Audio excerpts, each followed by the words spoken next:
Hello दोस्तों, आज के इस वीडियो में हम बात करने वाले हैं बैंक ऑफ इंडिया के small cap mutual fund versus Canara Robeco के स्मॉल कैप म्यूचुअल फंड के बारे में। तो सबसे पहले हम ये जान लेते हैं कि स्मॉल कैप म्यूचुअल फंड होते क्या है। तो शेयर मार्केट में 250 के बाद की जो नई और इमर्जिंग कंपनियां होती है उनमें यह स्मॉल कैप म्यूचुअल फंड इन्वेस्टरों के पैसे को निवेश करता है। अब नई और इमर्जिंग कंपनियां होने के कारण ये म्यूचुअल फंड काफ़ी ज़्यादा रिस्की म्यूचुअल फंड माने जाते हैं। मार्केट अच्छा रहा तो ये म्यूचुअल फंड आपको अच्छे खासे रिटर्न्स लाकर दे सकते हैं और खराब मार्केट में ये म्यूचुअल फंड आपको नेगेटिव रिटर्न्स भी लाकर दे सकते हैं। तो अगर आप एक रिस्क टेकिंग कैपेबिलिटी वाले पर्सन हो तो इस तरह के म्यूचुअल फंड में इन्वेस्टमेंट करने के बारे में सोचिएगा। अब हम इन दोनों म्यूचुअल फंड के पास्ट रिटर्न्स के बारे में जान लेते हैं। तो बैंक ऑफ इंडिया के स्मॉल कैप म्यूचुअल फंड ने एक साल में 57.3% का, जबकि कनेरा रोबेको के स्मॉल कैप म्यूचुअल फंड ने एक साल में 45.3% का।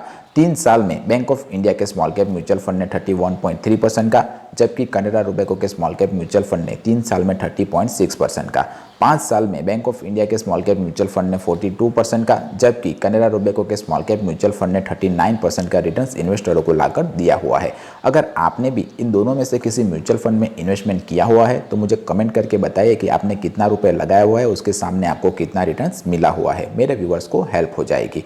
अगर आप इन दोनों म्यूचुअल फंड में अपनी एसआईपी चालू करवाना चाहते हो तो मिनिमम एसआईपी अमाउंट 1000 रुपीज़ या लमसम अमाउंट 5000 से स्टार्ट कर सकते हो। अब बात कर लेते हैं एक्सपांस रेशियो के बारे में। तो जो एसेट मैनेजमेंट कंपनियां होती है वो हमारे पैसे को मैनेज करने के लिए हम ही से कुछ फीस चार्ज करती है और उसी फीस को वो एक्सपांस रेशियो के तौर पर हमें बताती है। तो जितना ज़्यादा एक्सपांस रेशियो होगा उतना ही कम आपको प्रॉफिट होगा, पर हमें मेजरली फोकस रिटर्न्स के ऊपर करना है। कई बार इस कैटेगरी में कोई म्यूचुअल फंड ऐसा होगा जिसका एक्सपांस रेशियो थोड़ा ज़्यादा है पर वो कंपैरेटिवली ज़्यादा रिटर्न्स लाकर आपको दे रहा होता है। तो उस केस में हमें ज़्यादा एक्सपांस रेशियो को इग्नोर करके ज़्यादा रिटर्न्स के ऊपर फोकस करना है।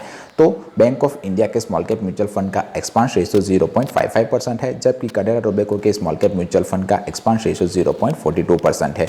अब बात कर लेते हैं एनएवी के बारे में। अगर आप एनएवी यानी कि नेट एसेट वैल्यू, जिसकी वैल्यू हर दिन चेंज होती रहती है।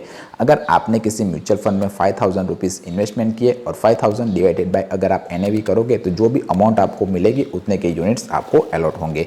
मार्केट अच्छा रहा तो आपको कम यूनिट्स अलॉट होंगे और मार्केट बुरा रहा तो आपको ज़्यादा यूनिट्स अलॉट होंगे। इसीलिए मैं हर बार कहता रहता हूँ कि जब कभी भी आप किसी भी म्यूचुअल फंड में इन्वेस्टमेंट करें तो लॉन्ग टर्म के लिए कीजिए। लॉन्ग टर्म से मेरा मतलब है 5 साल, 10 साल या उससे ज़्यादा के लिए, तभी कंपाउंडिंग इंटरेस्ट का इफेक्ट आपको अपने निवेश किए मनी पर देखने को मिलेगा। बैंक ऑफ इंडिया का स्मॉल कैप म्यूचुअल फंड 19 दिसंबर 2018 से कार्यरत है, जबकि कनेरा रोबेको का स्मॉल कैप म्यूचुअल फंड 15 फरवरी 2019 से कार्यरत है।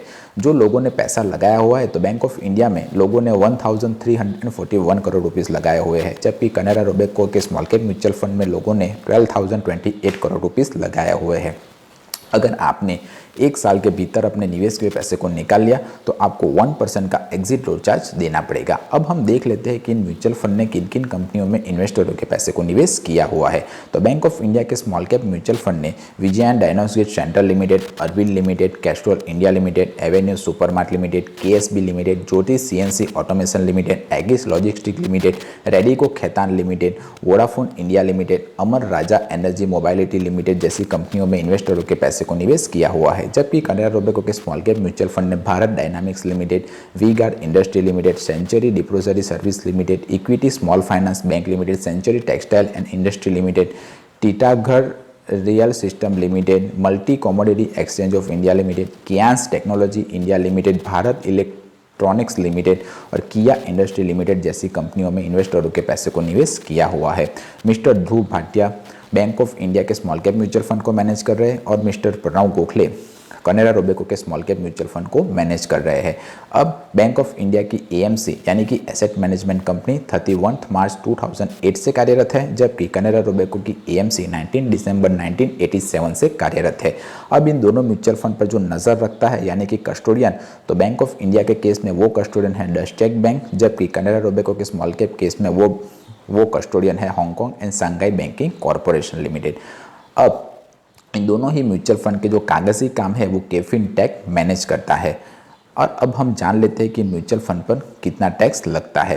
तो अगर आप एक साल के भीतर अपने निवेश के पैसे को निकाल लिया आपने तो आपको 20% का short term capital gain tax देना पड़ेगा। और अगर आपने 1 साल के बाद अपने निवेश किए हुए पैसे को निकाला तो आपको long term capital gain tax 12.5% का देना पड़ेगा और उसमें से भी आपको 1.25 लाख का असम्पशन मिल जाएगा।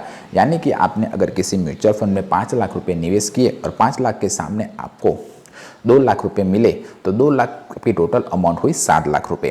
तो उस 7 लाख में से सबसे पहले आपकी इन्वेस्टेड अमाउंट को आप बात कर दीजिए, यानी 5 लाख को आप बात कर दीजिए, तो बचे हुई आपके पास है 2 लाख रुपए। तो उस 2 लाख में से भी आपको 1.25 लाख रुपीज़ का अजम्पशन मिल जाएगा और बाकी बची 1,75,000 के आसपास की रकम पर आपको 12.5% का long term capital gain tax देना पड़ेगा, जो 2018 से पहले नहीं था। वीडियो इन्फॉर्मेटिव लगा हो तभी इस वीडियो को लाइक कीजिएगा और चैनल को सब्सक्राइब कीजिएगा।